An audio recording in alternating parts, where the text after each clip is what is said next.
my today's lesson, and I just want to finalize on the whole herald process that deals with the extraction of aluminium from its ore. I had actually given an introduction in my previous video, and today I want to finalize on the extraction of aluminium. I had previously said that aluminium 3 oxide has to actually get called bauxite if it has 2 molecules of water of crystallization.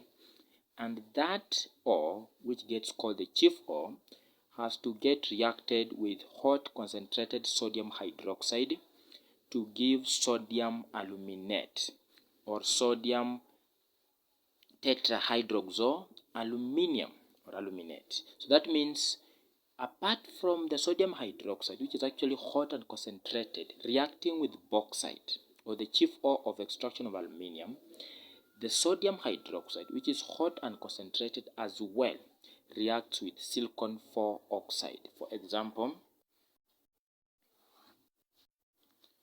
I'm going to have silicon 4 oxide, which was actually forming part of the ore because it's an impurity, reacting with sodium hydroxide to give us sodium silicate plus water.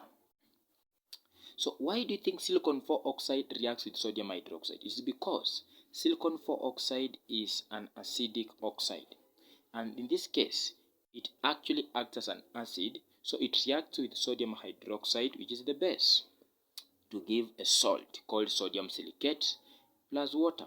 So to balance the equation, I'm going to put 2 on sodium hydroxide because we have 2 sodium atoms here on this product side. So you need to actually balance the equation. So 2 sodium atoms, 2 sodium atoms, 1 silicon, 1 silicon, 2 oxygen plus 2 oxygen, those are 4, then 3 plus 1, they are 4, then 2 hydrogen atoms, 2 hydrogen atoms. Good. So that is actually sodium silicate.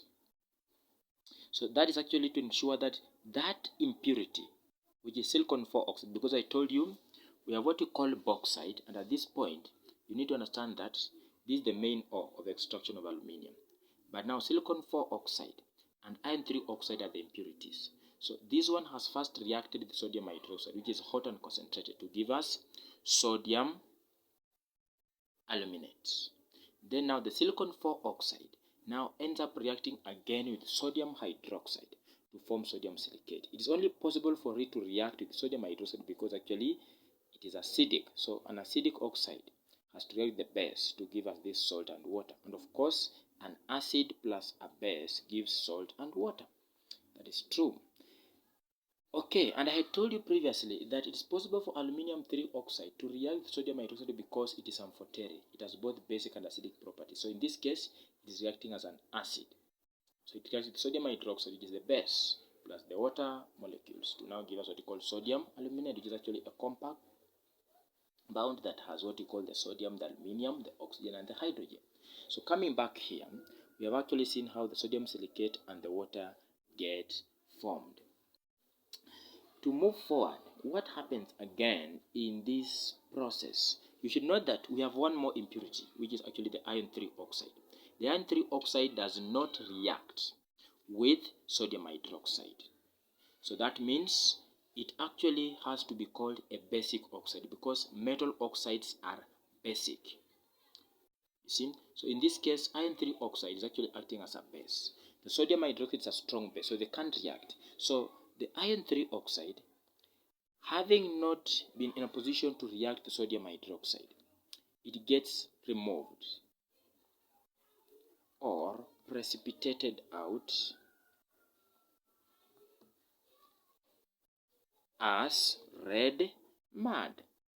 So the impurities have been removed in the form of sodium silicate, and I told you in my last video that all sodium salts are soluble in water.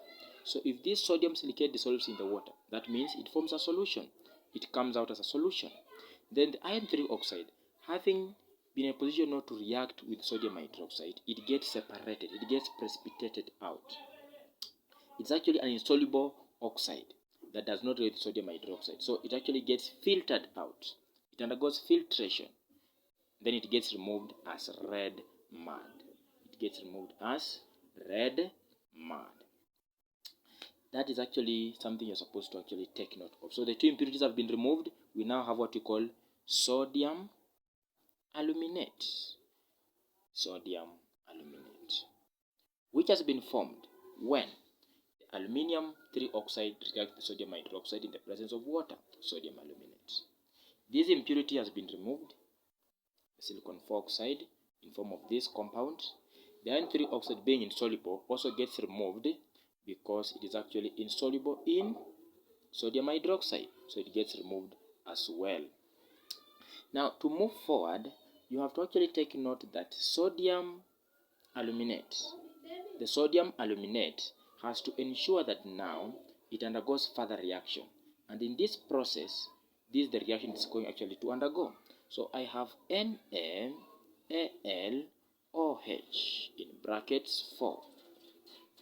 That is the sodium aluminate. Further getting passed through carbon dioxide.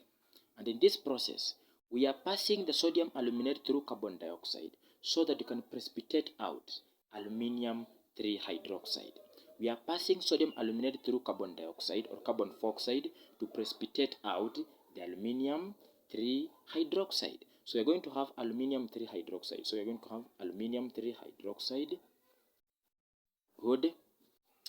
Then the sodium combines with the CO plus 1 oxygen to give you what we call sodium carbonate.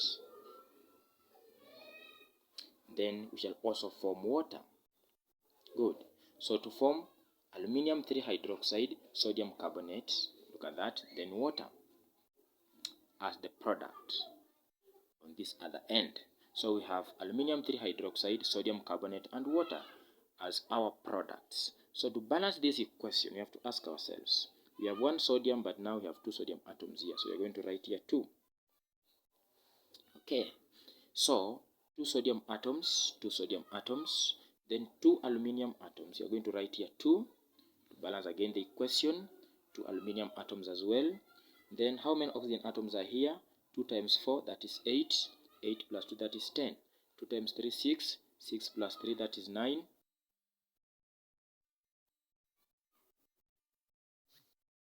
Then, so I have said 2 times 3, that is 6. 6 plus 3, that is 9. 9 plus 1, that is 10. So we have 6, 9, then 10. Good. Then 2 sodium, 2 aluminium, 2 aluminium. We have said we have 10 oxygen atoms here, 10 oxygen atoms here. How many hydrogens? 2 times 4, that is 8. Then 2 times 3, that is 6. 6 plus 2, that is 8. So the equation is balanced. So we have actually been able to pass sodium aluminate through carbon dioxide to form aluminium 3 hydroxide, sodium carbonate, and water. Very correct and very well balanced. Very well balanced. So after that one has been done, you should note this. We can as well be able to pick this aluminium tetrahydroxide, and then again have it undergoing a process called seeding process. Seeding process. So I have just to write aqueous, to write gas, to write as well aqueous, to write aqueous, then write liquid, the state symbols, and as well I can come back here and say this is the silicon 4 oxide. You can call it the solid. You can call this one aqueous. You can call this aqueous, and you can say this liquid. Great. The state symbols must be written in every chemical equation. And again here, we have said aqueous, gas, aqueous, liquid. Great. If you cannot use this process to obtain the aluminium 3 hydroxide, you can as well say aluminium tetrahydroxide. Where is this one coming from? We have to assume we have no Na, so we have only the aluminium tetrahydroxide. We are not interested in sodium at this point, so the aluminium tetrahydroxide can be taken. It can be allowed to undergo a process called the seeding process. The seeding process. The seeding process should actually be able to use what we call aluminium 3 hydroxide. And in this case, we are going to get still the aluminium 3 hydroxide. So the aluminium 3 hydroxide gets precipitated out when aluminium 3 hydroxide crystals get used through a seeding process. So you have this, then plus the hydroxide ions. So 3 hydroxide ions plus 1 hydroxide ion, we have what we call 4 hydroxide ions. So we'll write aqueous. I'm going to write again here aqueous. Then you can also write aqueous. The same thing has to get obtained. Good. So our index is to get the AlOH3, AlOH3. That's aluminium 3 hydroxide. So through passing carbon dioxide through the sodium aluminate, or allowing the aluminium tetrahydroxide to go through what we call the seeding process by using aluminium 3 hydroxide crystals, you have to get the same results. You have to get the same results. Okay. You've done that. So you have actually been able to end up having what you call the AlO3 aluminium trihydroxide. The aluminium trihydroxide has to undergo what you call heating. So it has to be heated. When it undergoes heating, we are going to form aluminium 3 oxide plus water. Good. So 3 hydrogen atoms. So you have the aqueous, you have the solid, and you have what now? The liquid. So our aim of heating the aluminium 3 hydroxide from this part or this part is to get the aluminium 3 oxide, which also gets called corundum. So it also gets called corundum. Then hydrous aluminium 3 oxide. But the hydrated is called bauxite. The hydrated is called bauxite. It has 2 molecules of water of crystallization. But now the dry one is called corundum. Good. So here we have it. Aluminium 3 oxide. So balancing 3 hydrogen atoms.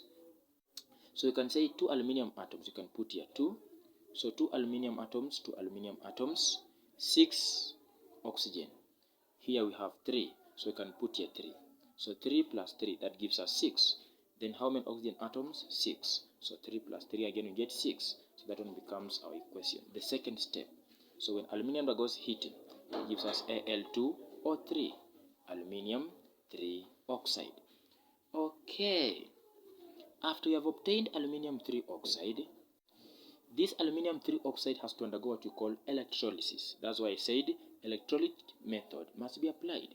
So when you apply electrolytic method, so there must be first heating again, then electrolytic method. Good. The aim of heating is to ensure that the aluminium 3 oxide melts or gets melted. And because this compound has a high melting point of around 2015 to 2030 degrees Celsius, this one becomes a bit very expensive for the industry. So what happens? An impurity must be added to lower this melting point to around 800 degrees Celsius. Just like the way, if you go to what you call the down cell, that actually helps us to extract sodium, you realize that sodium chloride has a high melting point of 800 degrees Celsius. But when calcium chloride gets added, the calcium chloride acts as an impurity to lower the melting point of sodium chloride in the down cell from 800 degrees Celsius to 600 degrees Celsius. You see, so the process of extracting these metals becomes very economical. The same thing applies here. An impurity gets added to aluminium 3 oxide during the heating process to lower the melting point from 2015 or 2030 to 800 degrees Celsius. So the process becomes very economical. Good. Now, which impurity gets added here? We always add what we call sodium aluminium fluoride. Good. Sodium aluminium fluoride. This is also called molten cryolite. So the impurity molten cryolite or sodium aluminium fluoride gets added to aluminium 3 oxide during the heating process. So the melting point gets lowered from 2015 to 800 or 2015 degrees Celsius to 800 degrees Celsius. The process becomes economical. Less heat is used. A small amount of electricity gets used in melting this aluminium 3 oxide. When it gets heated, very, very important. So when it has undergone melting, what follows? So the impurity, molten cryolite or sodium aluminium fluoride, is the one that lowers the melting point, 2015 to 800. Impurities lower the melting point of substances, but they raise the boiling point of substances. Now, to move forward, we can be able to actually say that now the aluminium trioxide has been melted. You see, has been melted. It gets taken to what you call a Hall cell or a Hall Herold cell. A Hall Herold cell is made up of what you call steel structures. Good. So it's made up of what you call steel structures, or a steel tank. It's made up of a steel tank which has been lined with graphite. Look at that.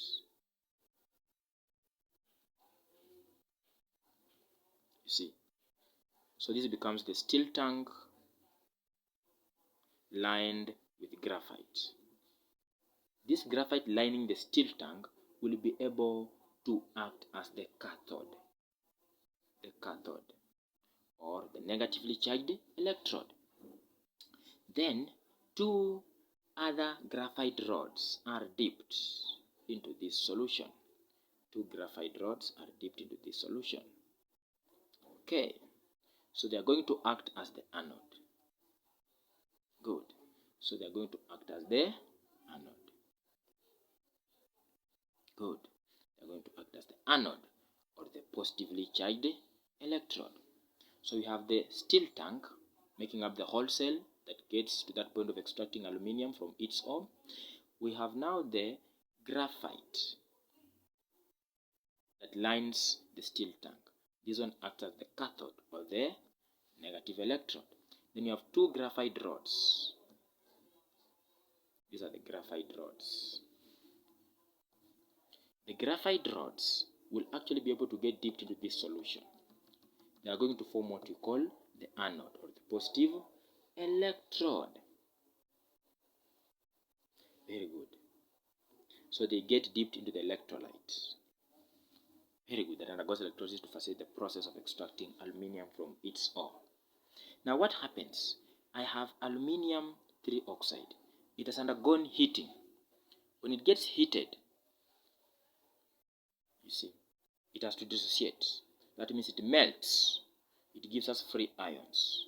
So the melting point is 2015 degrees Celsius, but we add a cryolite or molten cryolite to act as an impurity to lower the melting point from 2015 to 800 to make the process very economical. Good. So what happens here and then? This gives us two ions. This 3 goes back here to give us aluminium, that. Then this 2 goes back here to give us O2 negative. Now in chemistry, during electrolysis, we always say that oxidation occurs at the anode. And this is where there is loss of electrons. Oxidation occurs at the anode, and this is where there's loss of electrons. And when there's loss of electrons, there is increase in the oxidation state. There's increase in oxidation state. So oxidation occurs at the anode, and there's loss of electrons, and thus there's increase in the oxidation state. Good. Now, you should also note that reduction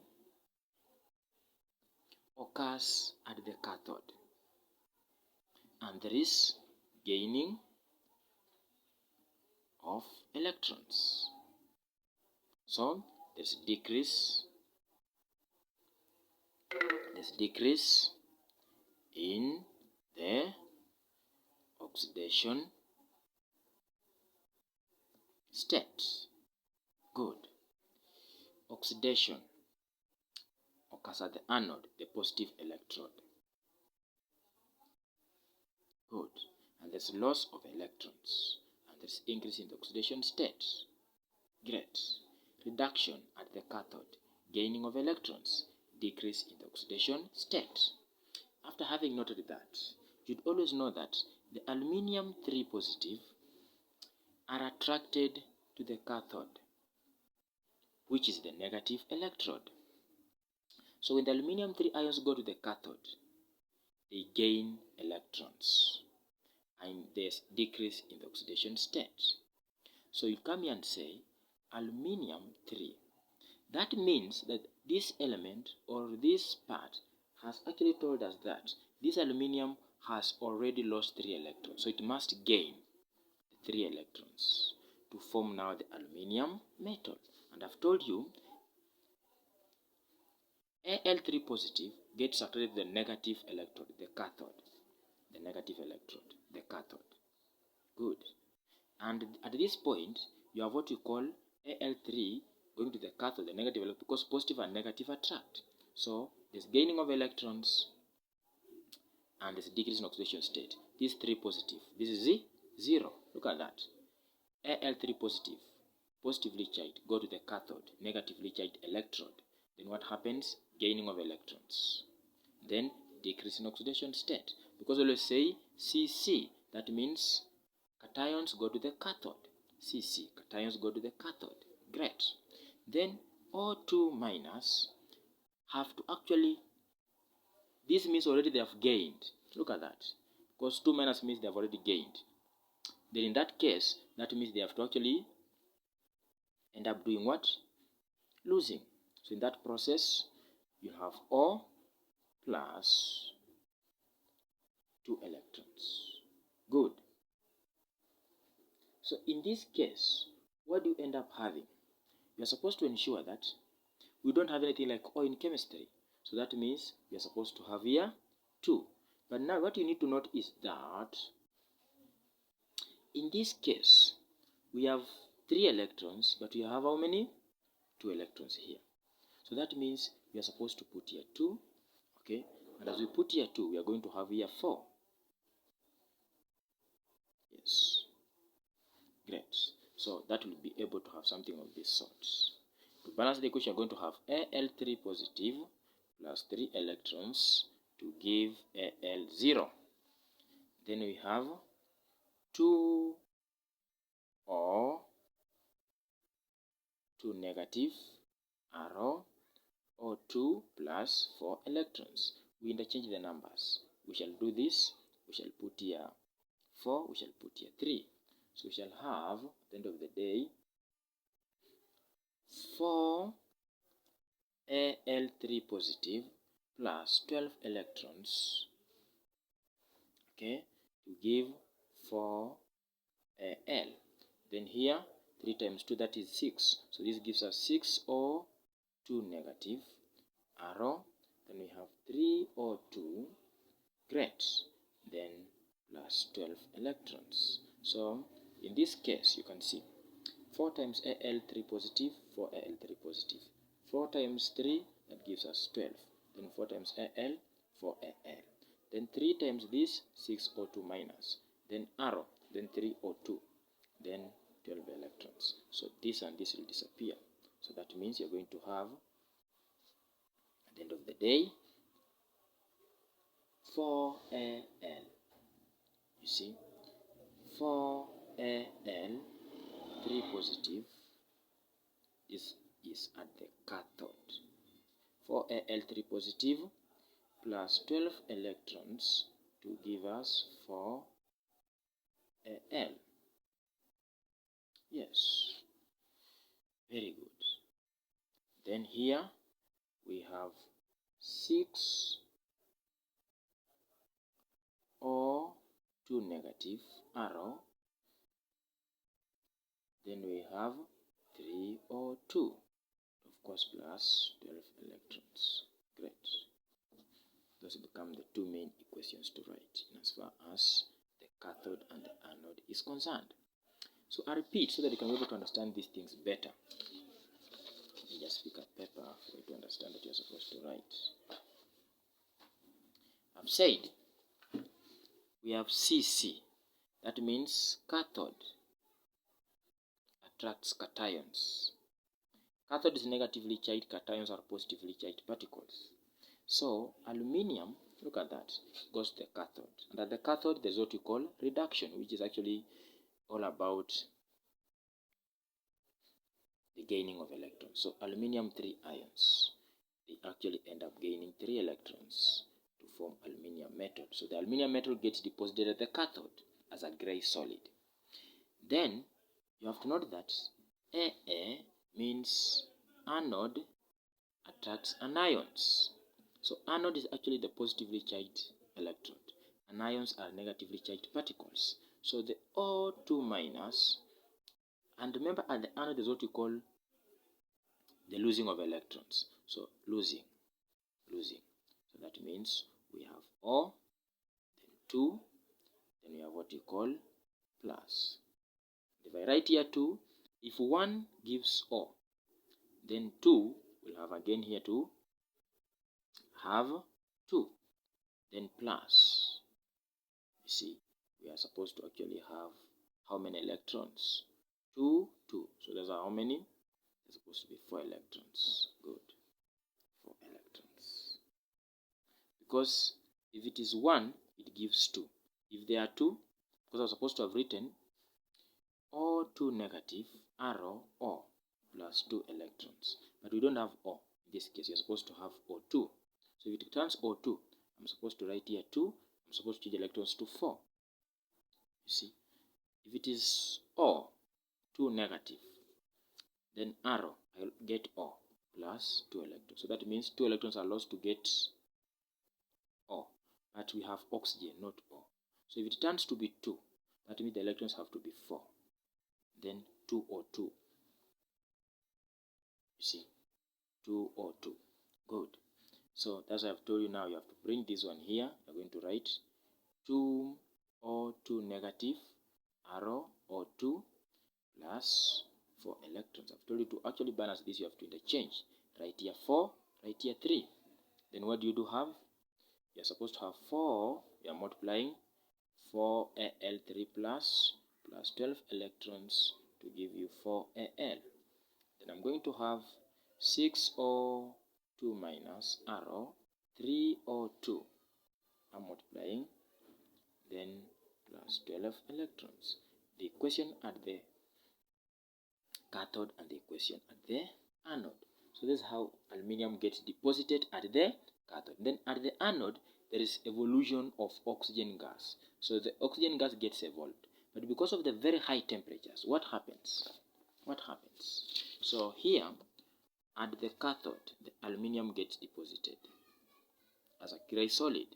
At the anode, there is oxygen gas getting formed. But remember, at that very high temperatures, 800 degrees Celsius, the oxygen reacts with the carbon that forms the graphite.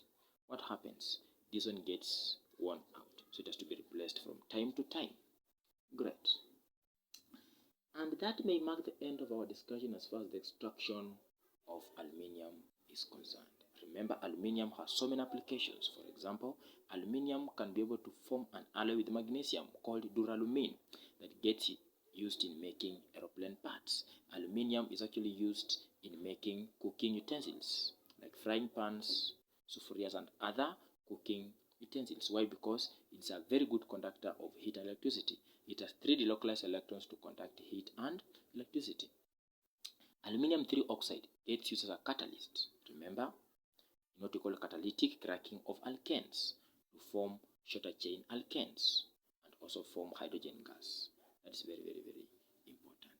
Aluminium 3 oxide also gets used in dehydrating alkanols to form alkenes. So it gets used as a hydrating agent and again as a catalyst to speed up the reaction.